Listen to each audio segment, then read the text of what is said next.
Hello everyone and welcome to a quick Trello tutorial. In today's video I want to show you how to rename a Trello board. This is actually quite simple. First I open Trello and go to the workspace where the board is located.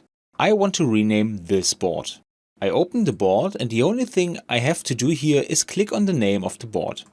Now I can enter a new name. I confirm this change with Enter. And now we can see the change is already active here.